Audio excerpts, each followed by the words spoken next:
Well, good morning and welcome to Hudson Institute.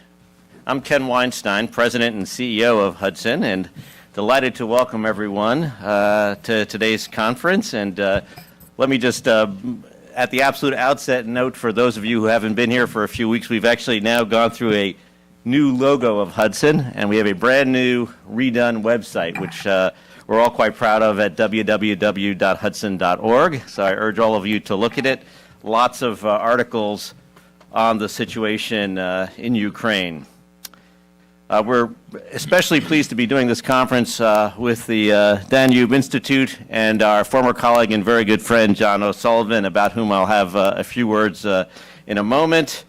And we're honored by the presence of Ambassador Saspari of Hungary here with us this morning, as well as David Satter of Hudson and also of Radio Free Europe, Radio Liberty, a great hero, the first American journalist to be expelled from Russia since the end of the Cold War.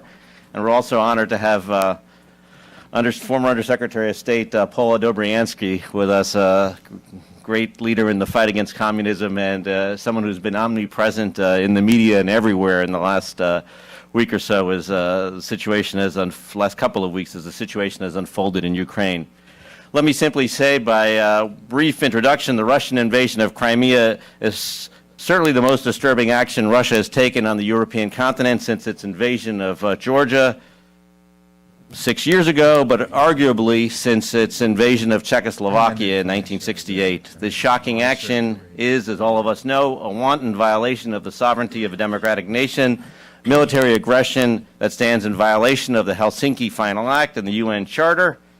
The flimsy pretext for which it was undertaken, protecting Russian-speaking minorities in Ukraine, now raises the specter, as my colleague Doug Feith has written in the Wall Street Journal, of Russian interventions in numerous nations, especially NATO ones, particularly in the Baltics, for the same reason. This crisis poses an immense challenge to the Transatlantic alliance, divided as it is among those who would prefer more vigorous action against the Russians, while others prefer a slower and, shall we say, more diplomatic engagement to handle the matter.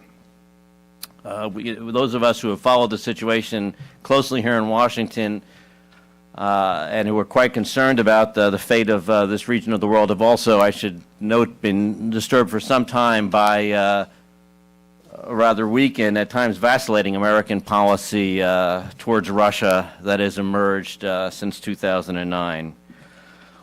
What are the levers that the West has at its disposal at this time? Is it even appropriate to speak of the West, divided as we are, under an Obama presidency that has failed to make the moral case for the transatlantic alliance? And what in particular is the legacy of the former Soviet bloc states of Middle Europa, the Visegrad nations, whose historical memory of Russian invasion remains quite vivid? To examine these and other questions, we have an all-star lineup with us today for a very comprehensive program, and one that in particular will focus on what the states of Central Europe can do in the midst of this enormous crisis. That being said, by way of introduction, I'm honored, delighted to introduce my friend and former colleague, John O'Sullivan, who now directs the Danube Institute in Budapest. John needs no introduction in Washington. Former speechwriter and aide to the late British Prime Minister Margaret Thatcher. John is editor-at-large at the National Review, former vice president and executive editor at Radio Free Europe, Radio Liberty, and as we all know, a brilliant observer of culture, international affairs, and politics in his columns that we get to read in the National Post, the National Review, and many other fine publications. And so with that, let me turn it over to John, and let's give him a warm welcome. Well, thank you very much, Ken.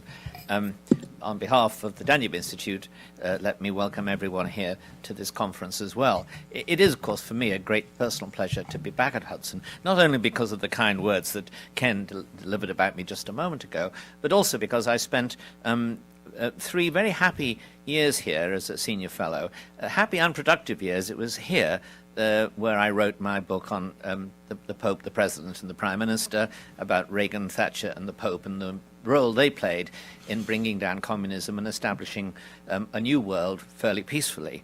It's a great pity that that new world now seems to be somewhat less peaceful and more contested than we thought only a few years ago. But it's obviously something which institutes like Hudson and like the Danube Institute will have to turn our attention to very seriously. Now, I'll just say a few words about the Danube Institute. Since most of you won't know about us, we are very new. We are based in Budapest, although we cover really the whole of Central Europe, and we have three purposes. We aim to be a centre for debate between conservatives and classical liberals in Central Europe. We aim, secondly, to be a focus of debate between conservatives and classical liberals on the one hand, and their democratic opponents on the other. We tend to feel that in the region we're talking about, there's too much partisanship and not enough debate. And we think that the way towards a more, less partisanship rather, is a more open, generous, and connected debate between all parties. And as I say, that's our second purpose. Our third is we want to provide a transmission belt for ideas and for arguments and for people from Central Europe to Western Europe and the English-speaking world in particular, obviously, to the United States and North America. And this conference is, from one standpoint at least, an example of that new transmission belt, and we hope for great things from it. Now, the genesis of this conference really emerged in the very first instance from a conversation that Ambassador Zapari and I had at our very first conference in Budapest. And that was an agreement that the developments in Central Europe of a hopeful kind, namely movements towards greater cooperation between the countries in the Visegrad Four, the movements by the European Union to develop a stronger partnership with Eastern and Central Europe, and new ideas like the Carpathian Initiative deserved greater attention. In other words, our initial impulse was a relatively hopeful one to draw attention in Western Europe and the United States to the somewhat the greater cooperation that was developing in that region. Now, we saw this in relation to the Ukraine crisis, which was at a relatively early stage, in a rather hopeful way, asking ourselves, what way could this new cooperation help to avert a crisis in the Ukraine that was developing? Well, of course,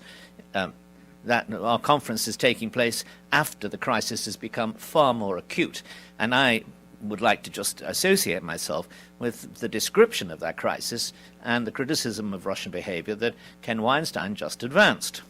But the result of it has been, of course, that we've been redesigning the conference almost daily to take account of the new developments. And I think we have done so very successfully, and I'm looking forward to this morning. Now, having said that, I think a sensible thing for me to do, since I'm an observer rather than an expert on the Ukraine, is to say a few words introducing my old colleague David Satter and then depart the stage. David, I have known for about 25 years. I've met him first when he was the Financial Times correspondent in Moscow. He's since been a correspondent there for the Wall Street Journal as well. He has written a number of powerful and important books about the end of communism and the development of the new kind of state and society, which is neither capitalist nor communist, but well, it has kleptocratic elements and authoritarian elements, and I suspect I'm waiting for David's next book to get a complete analysis of the new kind of post-Soviet Russian society that is emerging. But it is certainly not the society we hoped would emerge. And secondly, David has not only written powerful books on this question, but he is well, I suppose the only begetter of an important film which recently won the documentary award at the Amsterdam Film Festival. I'm particularly happy to mention this film, The Age of Delirium, based upon his book, because I played a role of a godfather in helping to bring it to life. He found himself at a certain stage of the process without the production facilities he needed to complete it. And we at Radio Free Europe, Radio Liberty, were very happy, as I was then there, to help him to do that. That's a powerful film. If you haven't seen it, I urge you to try to do so, and David will perhaps mention where you can. But having said that, I think we're getting in David somebody who has an intimate knowledge, a deep knowledge, and a very unique perspective on the development of the Russian state. And he comes directly, so to speak, hot foot, like a good journalist, from Ukraine, from Kiev, from the Maidan, where he witnessed some of the events that began this latest acute phase of the Ukraine crisis. I look forward to what he has to say and to learning from it. David Satter.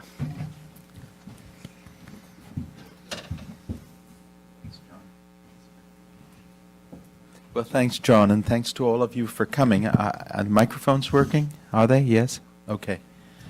It is true that I'm recently from Ukraine, and recently, in fact, from Russia, where I was expelled as a correspondent, and have the honor of being the first first American correspondent expelled from Russia since the end of the Cold War. Both Ukraine and Russia share, as we know, the heritage of communism, which in its essence, I think, resulted in the destruction of a sense of individual morality. The idea that the individual is responsible for his actions, that he's capable of moral judgment, that he ought to be guided in what he does by that judgment. This may seem, on the one hand, like a very mundane and obvious observation, and on the other hand, as rather an irrelevant one. But in fact, it's neither, because it's the key, I think, to understanding what's going on in Ukraine now. It's the key to understanding the Russian reaction to what's happening in Ukraine. After the fall of the Soviet Union, the entire region underwent a dramatic change in economic structures. We witnessed in a very short time the transition from a state-run and state-owned economy to an economy in which there was a form of private ownership. But the transitional process was flawed. It wasn't guided by law, and it was certainly not guided by any moral considerations.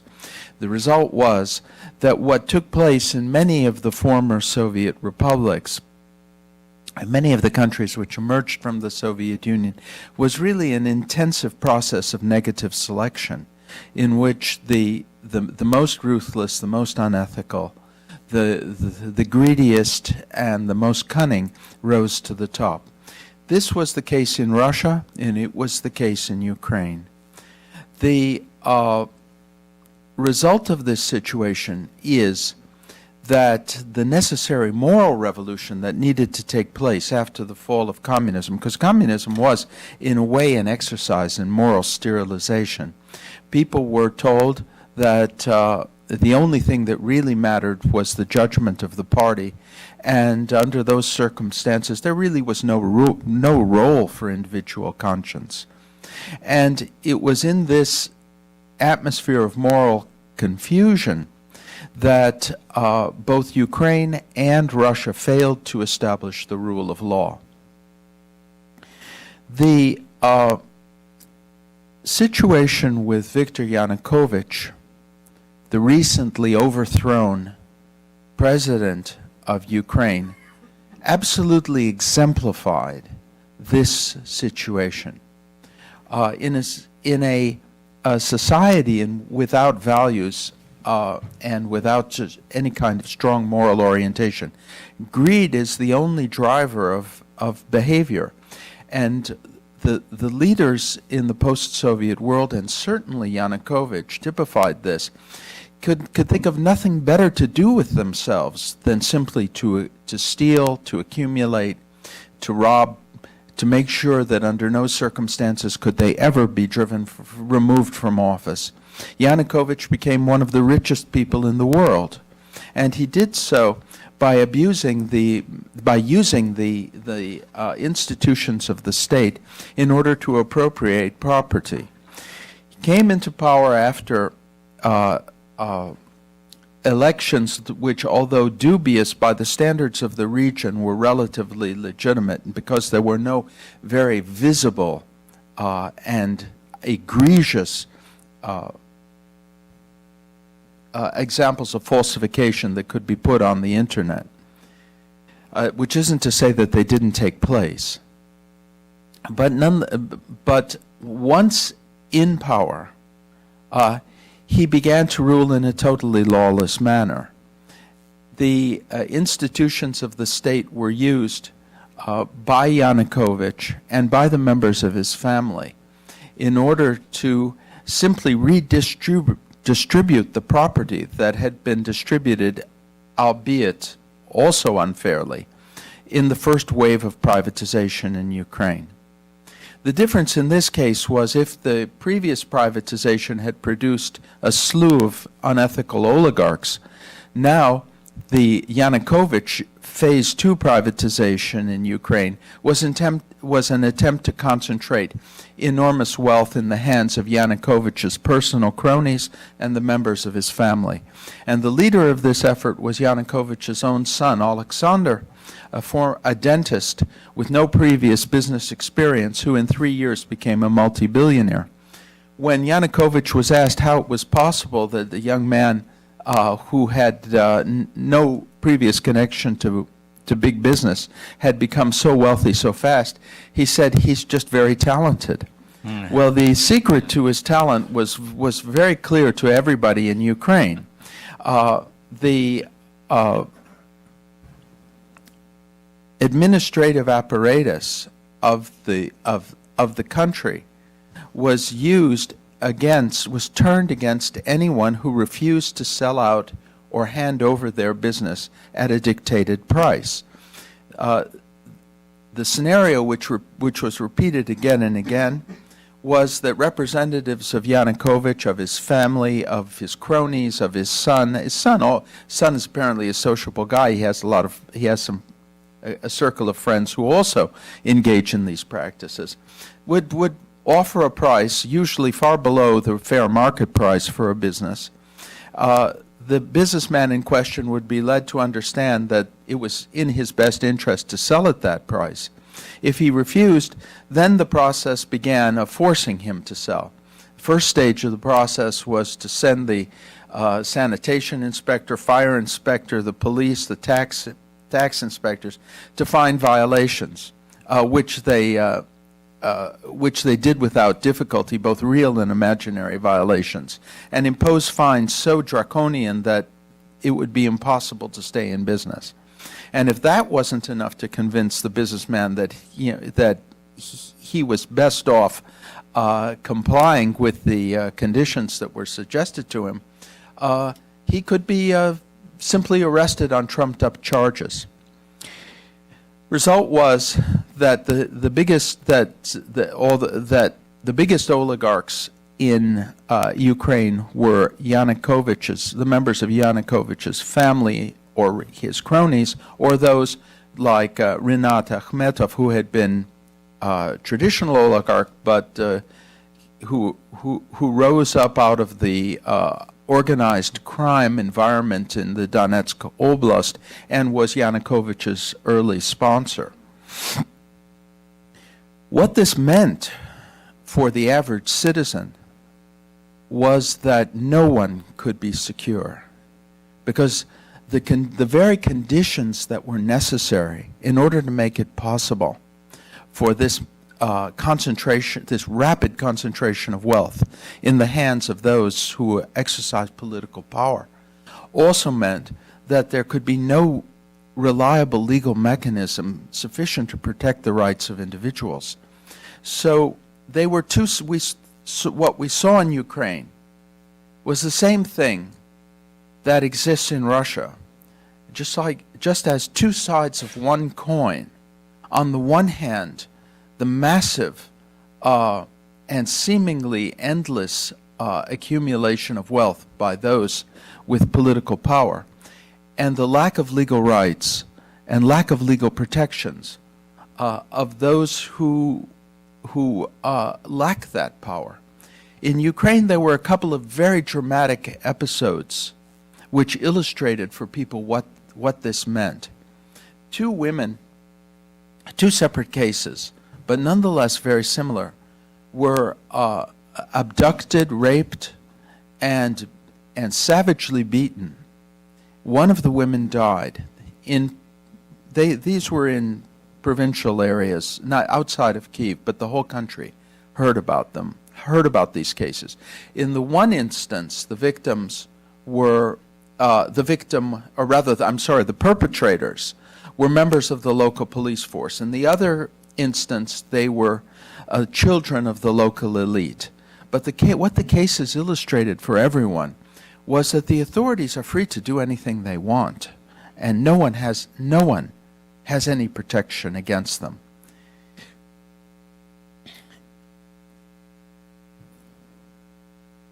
In the months that preceded the decision on November 30th not to sign an association agreement with the European community, it was widely expected in Ukraine that Ukraine would in fact affiliate. And Yanukovych and his entourage gave repeated indications that that was the path that was going to be pursued. And then suddenly on November 30th, it was announced not only that there would be no association agreement, but also there was no announcement of an effort to negotiate new terms, creating the impression for the whole country that Yanukovych had simply decided that his previous commitments, his previous assurances, were in no way binding upon him. He could change his mind for whatever reason he liked. And the country as a whole, which had been led expectantly to hope that the association agreement would be signed, the opinion of the nation was of no importance.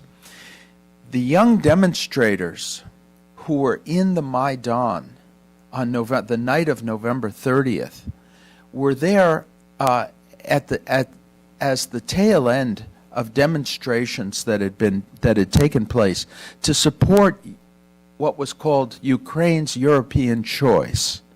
And there were only a small number of them who were still there.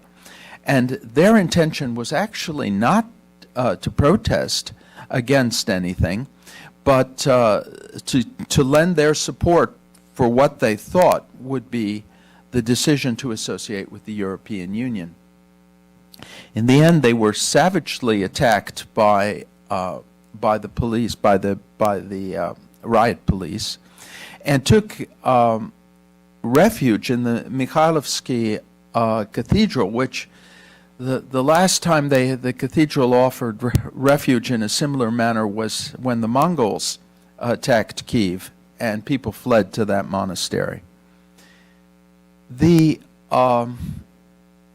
combination of the disappointment over the rejection of the European Union and the association agreement, rather, and the unprovoked beating of the young students is what set in motion the Maidan protests. But the background for it was years of insecurity that was felt by ordinary citizens in a situation in which the entire society was designed to enrich the very few, and in which there were really no protections for anyone.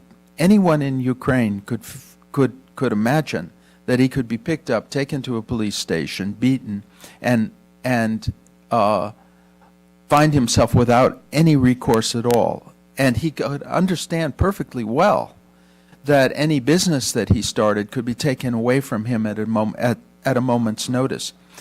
The depredations of Alexander Yanukovych, I'm talking now about Yanukovych's son, were such that many people started going around taking over businesses saying that they were from Alexander when in fact they didn't even know him and had no connection to him. The brand was sufficiently powerful that people, hearing that, no longer wanted to fight. Well, what does all this what does all this mean for Russia?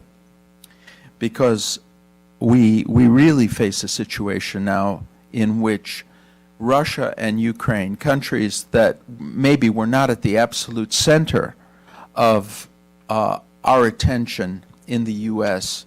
For much of the previous 20 years, are now very, very important and actually a threat to world stability and European stability. The same type of regime exists in Russia. The takeover of property, the appropriation of people's enterprises, that began in earnest in Russia in 2003 after the arrest of Mikhail Khodorkovsky. When officials at all levels in Russia witnessed how easy it was to take over the biggest oil company, the biggest, most successful, and most Western-oriented oil company in the country, using administrative means and abuse of the legal process, the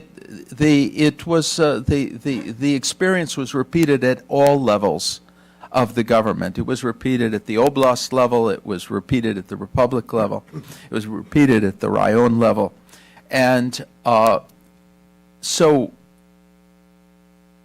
nothing that was done by Yanukovych was in any way strange or different or incompatible with what was being done in Russia. But at the same time, the Russian authorities understand perfectly well, and they understand it better than the Western observers who've been commenting on this question in many cases, that the example of Ukraine could be contagious. It's been said that 75%, and this is true, the poll results, the latest poll results said that in Russia showed that 75% of Russians don't believe that the Ukrainian experience can be repeated in Russia. But it's also important to bear in mind that the history of Russian opinion polls is such that, and of Russian public opinion is such, that that those numbers can change overnight and very dramatically. It doesn't pay to put too much stock in where people pronounce themselves at any given time, plus the fact they don't trust the pollsters. But what you had in Ukraine was, on the one hand, long-standing resentment over the lawlessness and the greed of the authorities.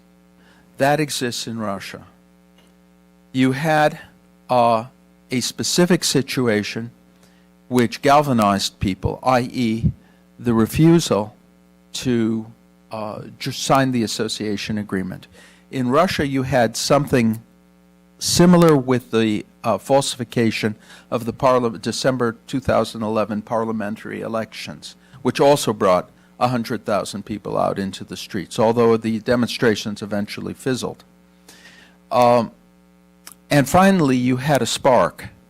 The spark was the beating of the students.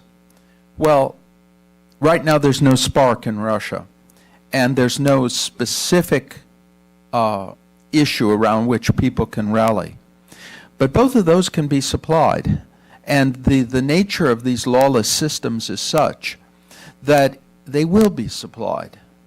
And the Russian authorities know it.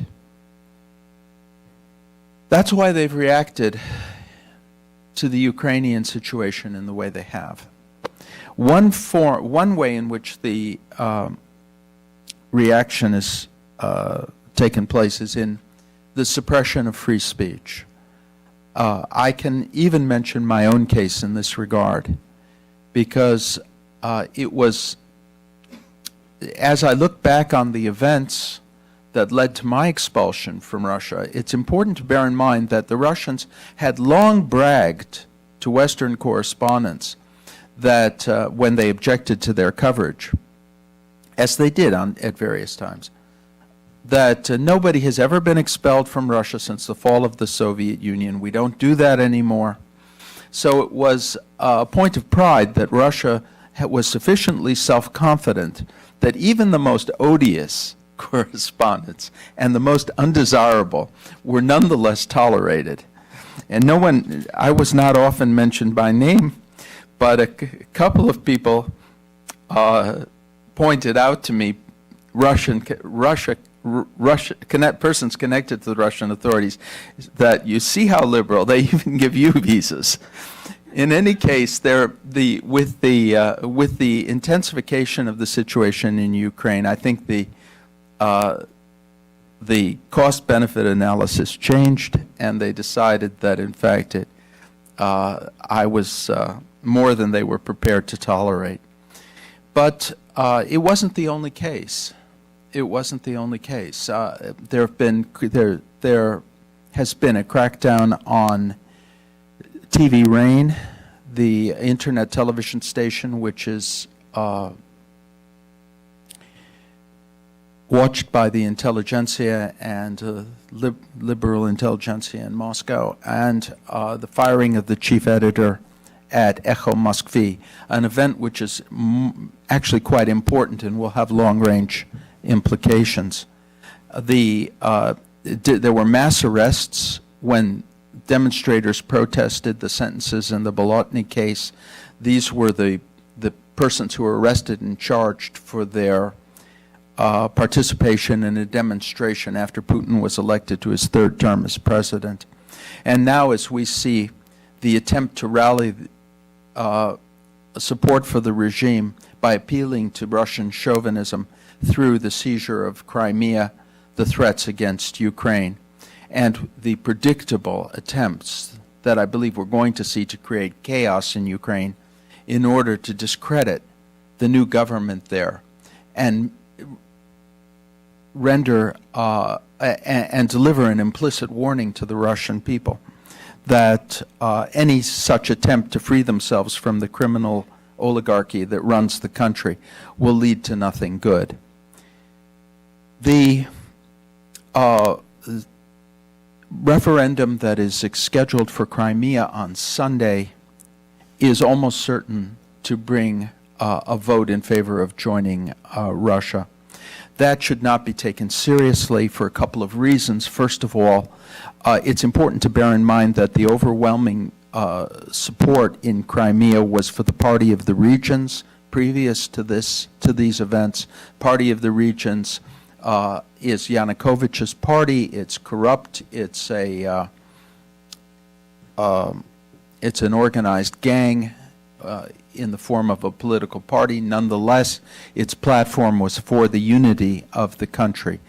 Unity, the secession from Crimea was not an issue except among fringe groups in Crimea until this began. It's only under the impact of the situation, including the takeover of the parliament by unidentified troops, that it is being posed. And it's under these circumstances that people may, including ethnic Russians, may well vote to join join Russia. I don't like the term Russian Federation, because the Russians like that term, and it's not a federation if you appoint all the governors. I never heard of such a federation, but they love to call themselves Russian Federation instead of something else, Russian dictatorship or something else. But equally important, the elections in Russia itself are falsified. There's a strong criminal element in Crimea. No reason to believe these elections are going to be any more honest than elections that take place in Russia. Can anything be done about this situation? Many people have argued, including some observers of Russia who are normally quite perceptive, that this is a done deal, that Russia has seized Ukraine, that seized Crimea, that this is irreversible. And some have even argued that this is historic Russian territory. And although the borders of Ukraine have been recognized in numerous international undertakings by Russia. But I don't believe it's true. All of these regimes are extremely fragile. The Russian regime is much more fragile than people understand. Those who run it keep their assets in the West and their families in the West, their mistresses in the West. They've got, and they have foreign passports. One of the characteristic consumer items for those who run the show in Russia is a private airplane. Those who sell private airplanes have a big business in Russia.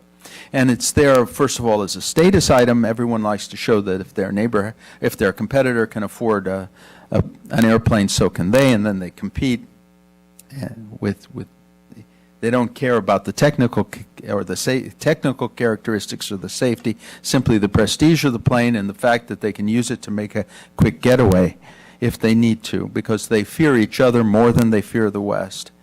Half of the people in the Russian ruling group have in the back of their minds where they're going to go if things get hot for them, as they got for Yanukovych and his cohorts. So therefore, the West has enormous leverage, and money. The money that has poured into the West has almost without exception been laundered, and a huge amount of it from Russian sources is the result of criminal activities. Simply enforcing the money laundering laws, extending the Magnitsky list, and making it clear that that the Russian authorities are going to have to live with their own lawlessness would be enough to bring tremendous pressure to bear on the Russian authorities, and to remind them that the whole world has an interest in the integrity of borders on the one hand, and in avoiding any kind of chaos in either Ukraine, which is a very important country and a very big one, and particularly in Russia, which has nuclear weapons. So therefore, in closing, I don't think the situation is hopeless.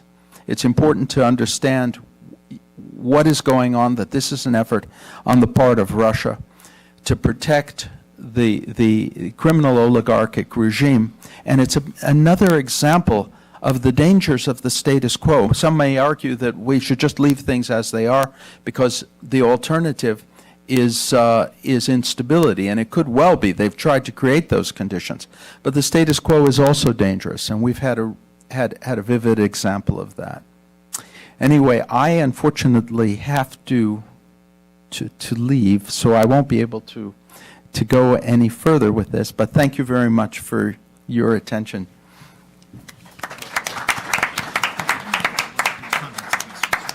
Maybe I have one or two. Maybe I should just take. Maybe I'll take. All right. I can. If there are questions, maybe I can take one or two before I have to. I'm going to Ohio, and I have to get there. But if anyone has any questions in response to what I've said, I'll try to answer them briefly. Yes, please.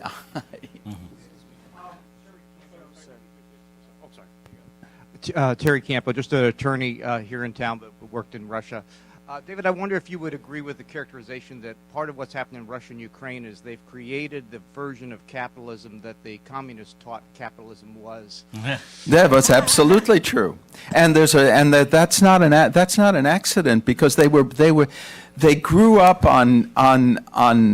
they were raised on novels which showed the depravity of capitalism, and then overnight they were told that capitalism, which their whole lives they had been told was bad, was actually good. That meant that criminality was also good, and it was drummed into the head of every every kid who grew up, every person who grew up in the Soviet Union, that the first stage of capitalism is the criminal accumulation of wealth. Now, since capitalism, since capitalism is now, then they were told that capitalism is the wave of the future. So it followed that they had a moral obligation to steal and kill, and then they fulfilled that obligation. Anybody else? Well, you're in. Hi.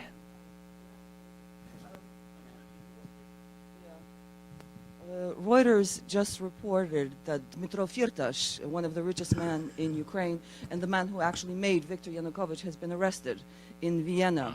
Do you think this is the beginning of something? What I didn't realize Firtash was arrested. It was he was. I thought it was really Akhmetov who was Yanukovych's first. But I mean, they were all. Yeah, maybe it is. Maybe it is. Well, Lazarenko was arrested. Former prime minister and in Ukraine and boss of Yulia Tymoshenko. What? Oh, it's not confirmed? Well, of course. Then in that case, who knows? Who knows what it means? But I'm sure there's plenty to arrest him for. Okay, everyone. Thank you very much.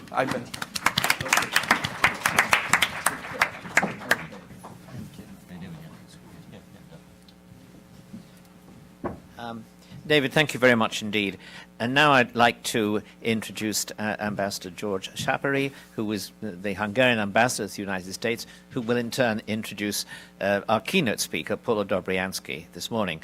As I mentioned before, this conference owes its genesis in a conversation between myself and the ambassador, in which we both felt that what was happening in Central Europe was extremely important to the United States and to Western Europe, but that it wasn't receiving the attention that it deserved and that it needed. Now, as I mentioned also, the Ukraine evolution of the crisis has developed very dramatically differently. But it's my great pleasure to introduce the ambassador, because he is someone who brings to his position here in Washington an enormous amount of experience in international affairs. He left Hungary in 1956. He became a successful economist, and he served in several in senior positions in several international institutions of an economic kind. He returned to Hungary after the development of freedom there, after 1989, and he's since played a role in he's since played an important role in public life, culminating in his present position. I won't say more now because he himself will have some remarks, but let me introduce Ambassador George Szapary, welcome him to the occasion, and ask him to introduce Paula, who perhaps, Paula, you would like to join us on the podium. Great.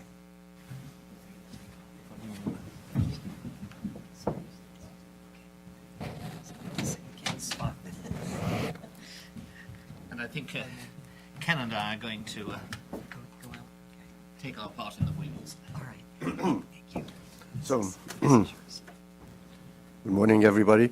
When John and I we discussed in Budapest what should be the topic of this conference, and we said it should be, of course, Central and Eastern Europe, because Hungary has the chairmanship of the V4, Visegrad 4 countries, and we will sort of discuss whether it should be talking about the crisis of economic crisis or the role of V4 in the world, etc. And then suddenly a topic came that gave itself, which is Ukraine. So that's how we are now today talking about Ukraine. Just let me say a few words about the Visegrad 4 countries' role in this crisis. We have had a very active role. We had several visits. The V4 ministers of foreign affairs went to Ukraine. The V4 prime ministers issued statements. More recently, the V4 ambassadors here in Washington wrote a letter to Boehner and Reid to encourage LNG gas exports to Europe, because that would reduce the dependence of these countries on Russian gas, and it would weaken Russian use of gas as a political tool. Now, before I introduce Paula, let me leave on the table a couple of thoughts. As it was mentioned, I left Hungary in 1956 I was a high school student, and a parallel strikes me. At that time, the Russians said, or the Soviets said exactly the same thing as they said now on the people of Maidan, that the people on the streets are fascists. And then they had to be invited. They were invited by somebody. And this is why they came in to clear the streets from the fascists and to and to defend the people. So you know this parallel is really striking. And the other thought that I wanted to leave on the table is something that I would like to read out that Kurt Walker wrote quite recently in the Time magazine, and he said that. So what is the key lesson here? And he goes on: Ukraine and the loss of Crimea is merely an example of a larger issue. What happens when we fail to protect and promote freedom in the world? Each individual step may seem bearable, but in the long run, these creeping assaults on freedom are deeply damaging to U.S. interests. And I would add to the word interest, because if the U.S. leaves a vacuum or gives the perception that there is a vacuum, then another big country that has the ambition to become a world power moves in. And that's what happened right now. And this is a lesson for the United States and also for Europe that, you know, we have the responsibility to defend the freedom of the world, because if not, somebody else would come in and fill this vacuum. Now let me introduce Paula. And such a long and distinguished career, so I would just pick the ones that I think the most important ones. And I would start immediately with saying that Paula finished, went to the Georgetown University School of Foreign Service, and afterwards went to Harvard University. I mention this because the alma mater is the most important thing in one's life, isn't it? And and so that's the, I think, the one that I wanted to say at the beginning. And right now, Paula is a senior fellow at Harvard University's JFK Byford Center for Science and International Affairs. And Paula had a very distinguished career in the administration. From 2001 to 2009, she served as the Undersecretary of State for Democracy and Global Affairs, the longest serving in history in that position. Was also in 2007 President's Special Envoy to Northern Ireland, and for her work there got the Distinguished Service Medal, which is very important. And and I have also known Paula as a very great friend of Hungary, among other countries. And you also received the Hungarian Commander of Cross Order of Merit, and, very important, also the Ukraine's Order of Merit. So, Paula, the word is yours. Thank you very much.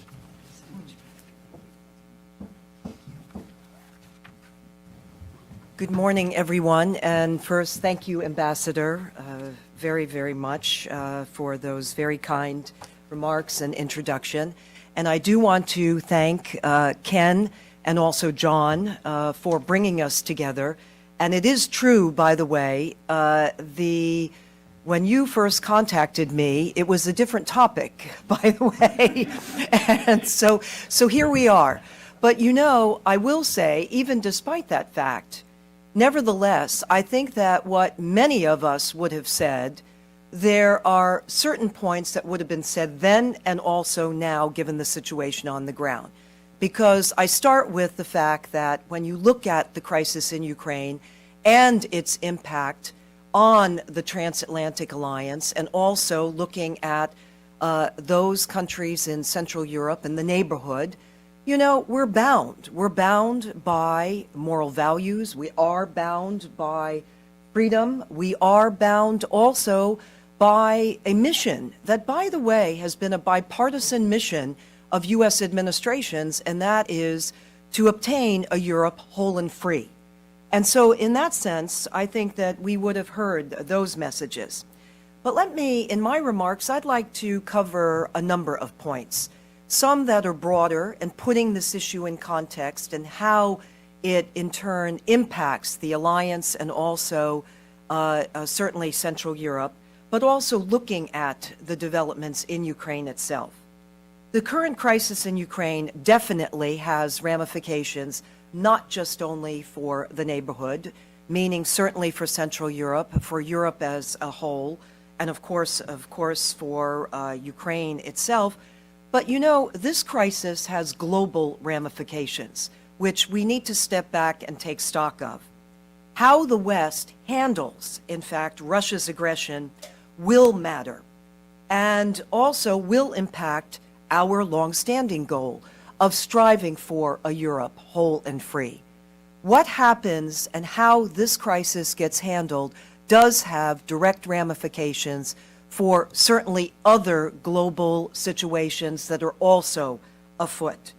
Russia's current military actions in Crimea, if coupled with an anemic Western response, will also deal a grave blow to freedom, to international law, to so many aspects of our alliance that bind us together.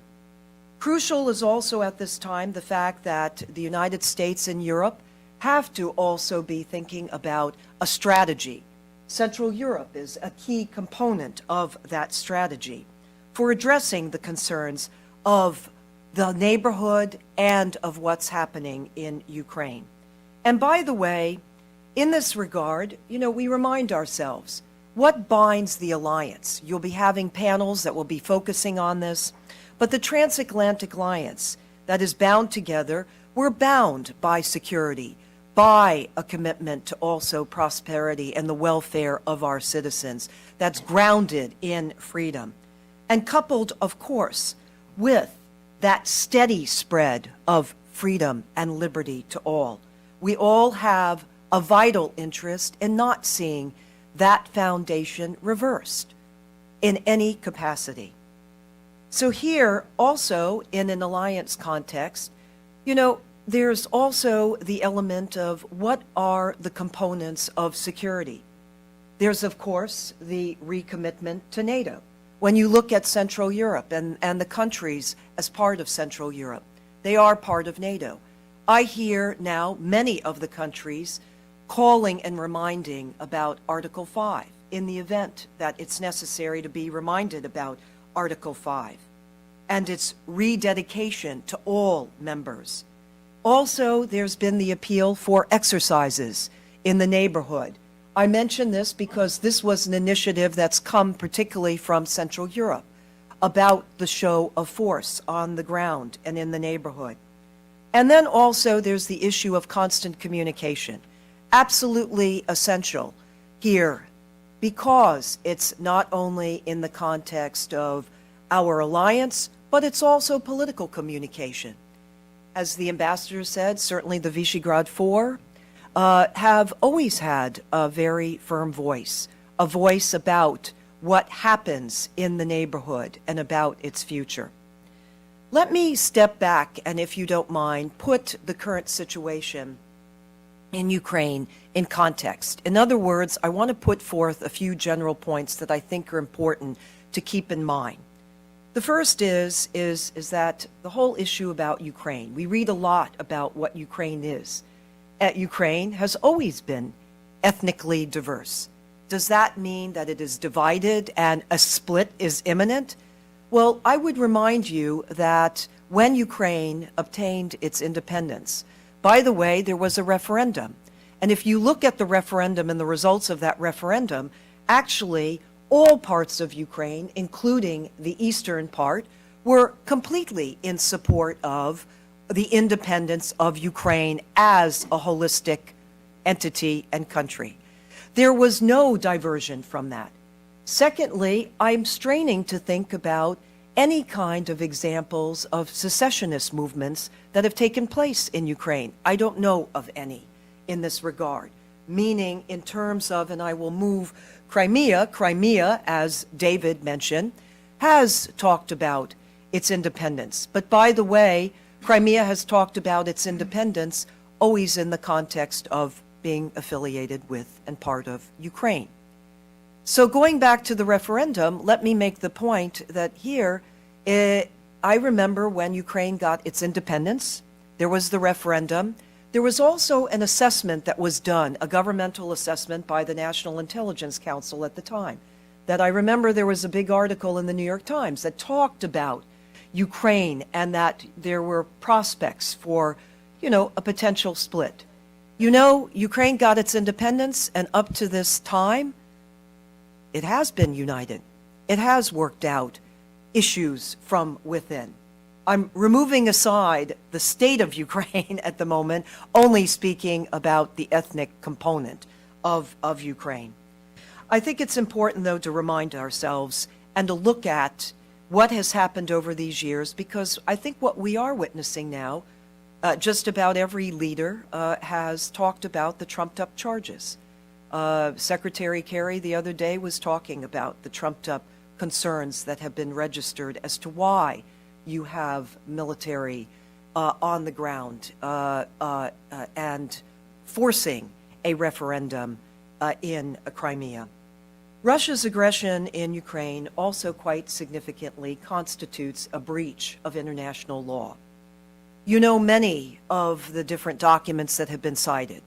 One that I'd like to mention, and then another, OSCE.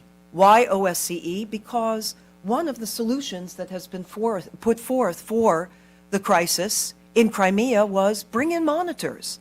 Have the monitors come in to look at the allegations about the concerns of those Russians, the ethnic Russians and Russian-speaking Ukrainians in Crimea. They've been blocked at the border. They haven't been able to get in, despite international pressure, and also countries of Central Europe also embracing this very reasonable approach. But I want to flag another issue that hasn't been well addressed, and actually I co-authored an op-ed on, and that is the Budapest Memorandum. And why the Budapest Memorandum? You may recall that when Ukraine got its independence, by the way, it was a significant nuclear power, and Ukraine gave up its nuclear weapons. The Budapest Memorandum was among the US, the UK, and Russia. And if you look at the terms of the memorandum, all three signed it. It calls for, in return for giving up those nuclear weapons, the guarantee of territorial integrity and the sovereignty of Ukraine. Well, we are witnessing a violation directly of that particular memorandum. And what are the ramifications? Think about it. I mentioned about the global ramifications of this crisis. It does matter about the neighborhood, but it also goes beyond. Why? Because there are countries like Iran that are looking at nuclear issues. Then you have, in another part of the world, Japan, also looking at issues playing out in the Pacific. This literally undercuts the spirit not only of the specifics of that memorandum, but also of the whole issue of nuclear non-proliferation. A grave concern. Let me also share with you a quote that was just in the Washington Post the other day in an op-ed, if you read it, by Senator Menendez. I thought it was an interesting quote. It said, only a few months ago, this was said, quote, "We must stop using the language of force and return to the path of civilized diplomatic and political settlement." You know who said that? President Putin. It was in his letter that was published in the New York Times about Syria. And it's worth reminding ourselves of what was said in the context of Syria, but is not applicable and being addressed and having the same consistency of approach in this particular case. And also, just one other broad point I want to put forth. David talked about polls. And you know, you look at polls and you wonder, well, what do they mean and what's the impact? But I can't help myself in at least mentioning one that has gone around, and this is according to the state-owned All Russia Center for the Study of Public Relations. 73% of Russians, when they were polled, they said that they were against intervention in Ukraine. I thought that that poll was worth citing in the mix of polls.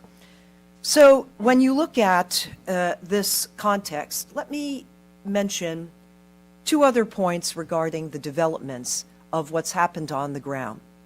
When you look back at last year, when then President Yanukovych had indicated that he was not going to sign the accession agreement with the EU, we know that protests broke out.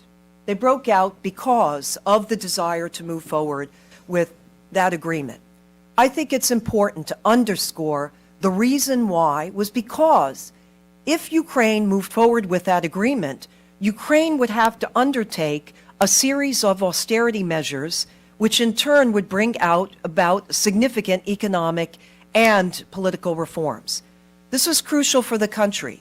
People demonstrated in the streets because they wanted to see these reforms take foot. And the second point, which you also heard by David this morning, the other main factor that brought young people and others out in the street was corruption. The desire to see significant change take place in Ukraine and really to take the necessary steps in order to correct it. Fast forward to February, we know that the Polish foreign minister, along with the French and the German, had sat down with then President Yanukovych to try to work out an arrangement between the protesters and with Yanukovych's government going forward. I don't know if all of you took a look at that document. That document called for elections for this year, by the end of this year, free and fair elections. It called for also holding accountable all of those complicit in the deaths, the some 100 deaths that occurred in the protests. It also called for economic reforms, specific economic reforms. I'm mentioning this because, as you may recall, actually coming out of that, the ministers announced that the document had been signed, and it was signed by them and also by then President Yanukovych. Well, two things happened after that. One, it's worth noting that also in this mix, by the way, Russian Ambassador Lukin was also on site. He did not support or sign this document, but he was present there during these discussions. And then secondly, Yanukovych, as you may recall, he signed this document, and then do you recall there were a couple of days where no one could find him. He disappeared, and then he ended up in Moscow.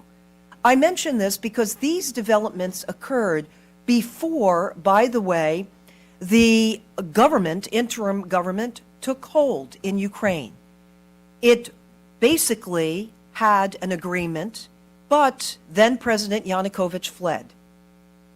He fled on his own accord. In this context, what is the agenda forward for Ukraine? Ukraine basically has an agenda that in many ways builds upon those points, holding elections on May 25. The government now is interim. And by the way, this interim government has set up an anti-corruption bureau. And some of you may or may not know the person who heads that bureau is the journalist who was beaten up. In fact, when she was reporting, in fact, on President Yanukovych's mansion, she was brutally beaten. She was in many newspapers in the West. She is the interim head of that corruption bureau. But the holding of elections, undertaking and a commitment for reforms, economic reforms, this is the kind of mandate that has been put forward. Let me mention two other elements that I think matter here. Why does Ukraine matter? This is a question that I at least have read and seen come forward in different commentaries.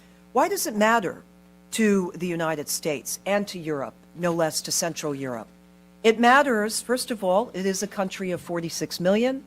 It is a country the size of France. It's a country that's at the crossroads of Europe and Asia.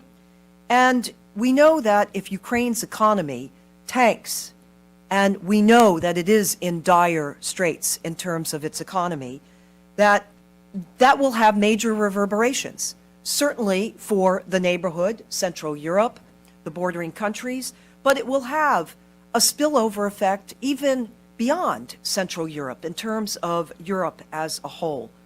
Having a stable, a secure, a country like Ukraine able to make its own choices and to be economically viable and to choose its own economic path is in everyone's interests.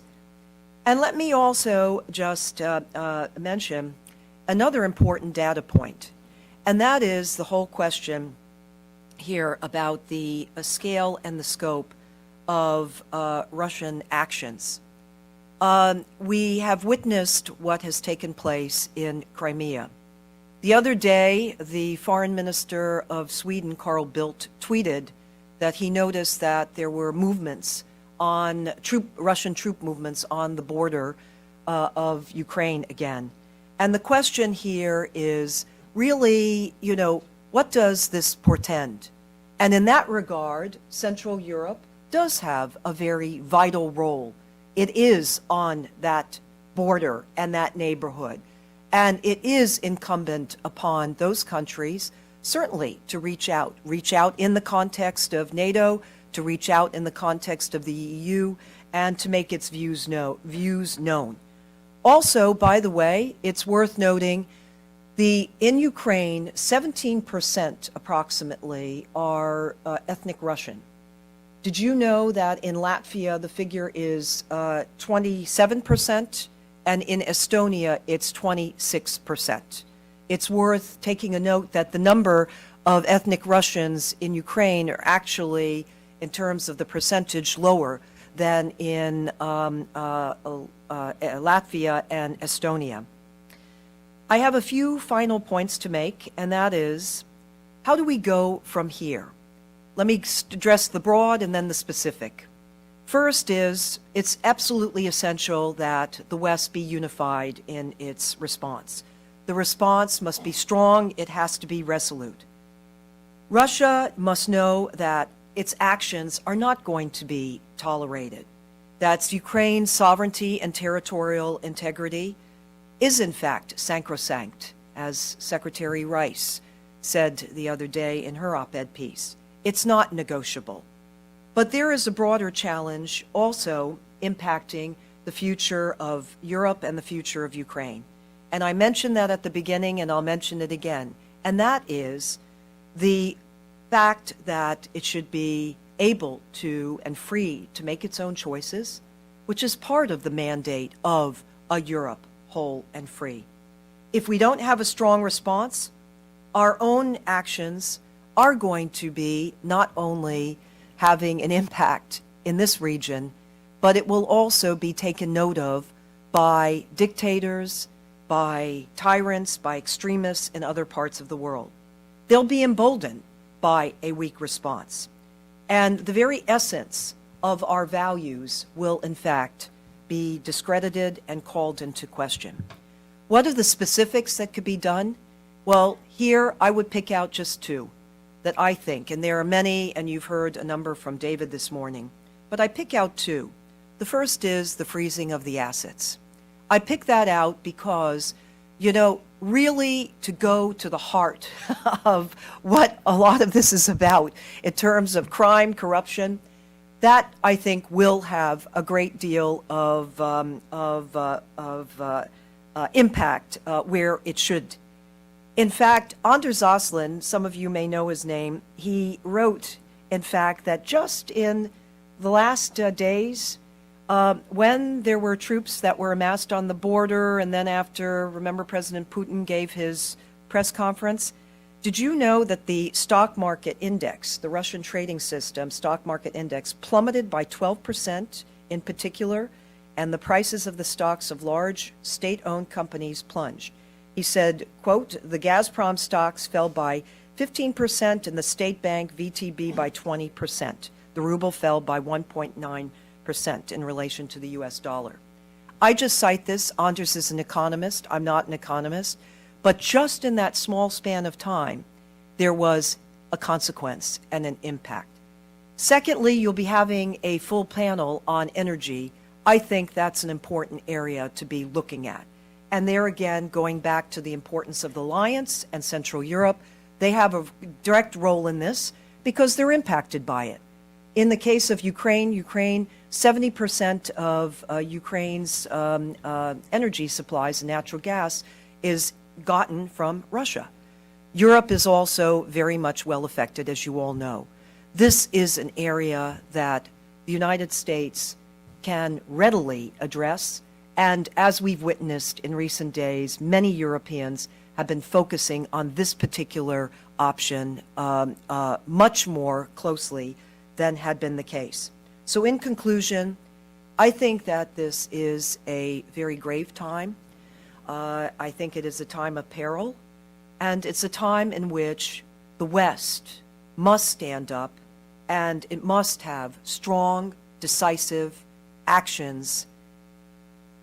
Otherwise, as I mentioned, we will send not only the wrong message for the neighborhood and have the consequences that we will have to bear if we do not take such united, strong action in this crisis situation. Thank you very much, and let me end there. Thank you.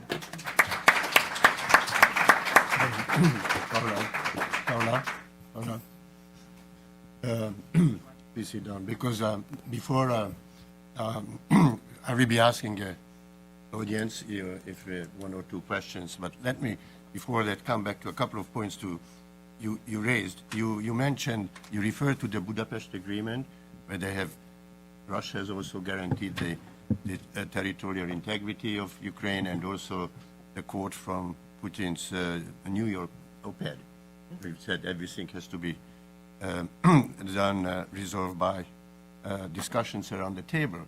And here comes what I have said earlier, that precisely because of this, they always need somebody who calls them in to come to send in the troops, because that's showing, we are in paper for the agreement, but there is somebody who has called us in to march in to defend the people. So that these two things go together in their mind. And who was the person who called them in? This time it was Yanukovych, wrote a letter. So, the tactic here. The other thing is you raised the question on the languages. This is very important because the borders in the whole of Europe, but mostly in Central and Eastern Europe, became the results of kingdoms lost and won wars, etc. And the borders were not drawn according to languages. It came out of a different process. So you have languages in minority languages in the various countries, and this is a very bad example. If you say that you can come in to defend that particular ethnic group, and as you mentioned, Latvia and Estonia, they are particularly nervous about it because they have a very large Russian minority. And the last point I wanted to make, and this is also a question, that how about the economic sanctions? The economic interest of the West, U.S. and also some Western countries, is Russia so intertwined that any sanction that will come will hurt these the certain companies, and so I will not be surprised that we will end up with very little economic sanctions. But this is one question I have: what do you think? How effective these sanctions will be?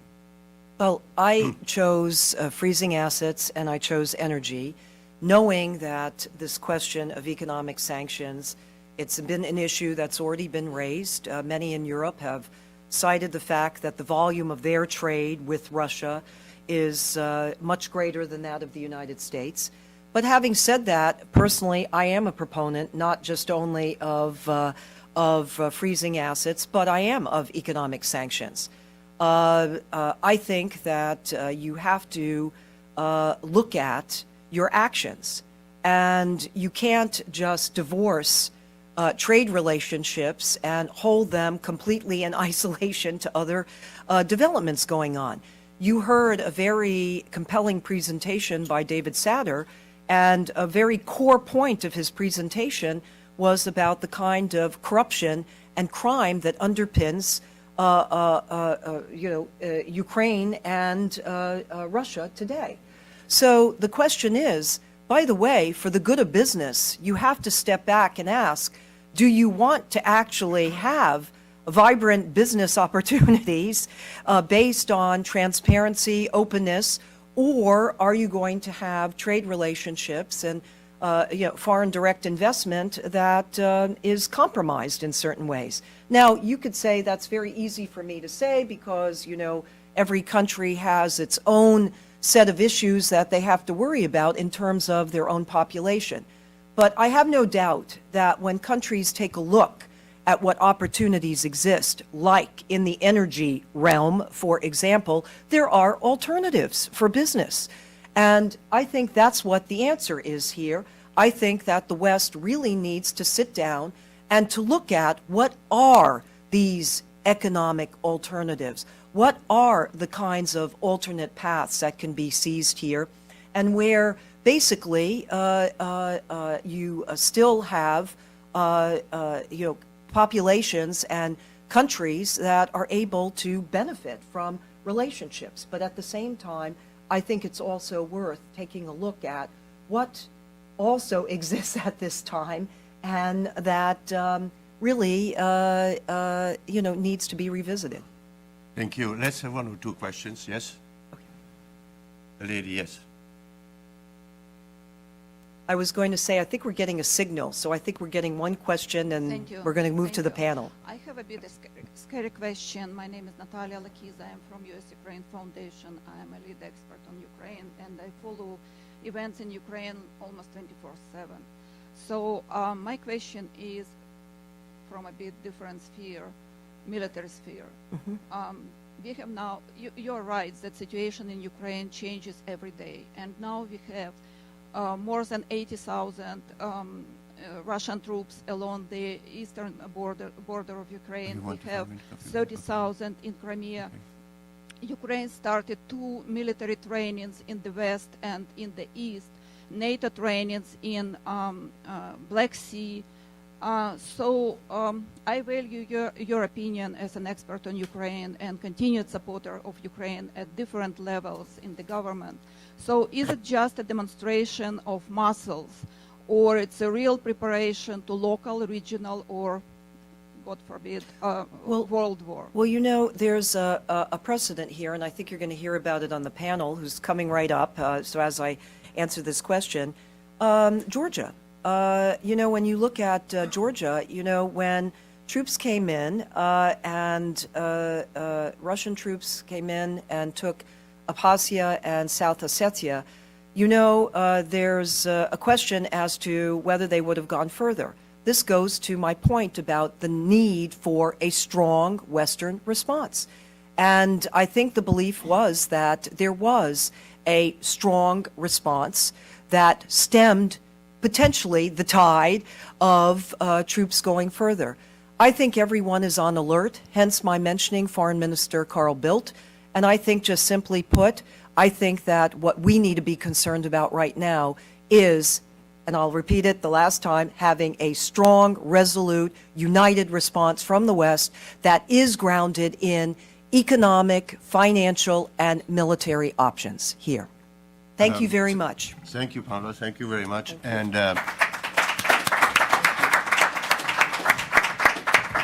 you, Ambassador. John has asked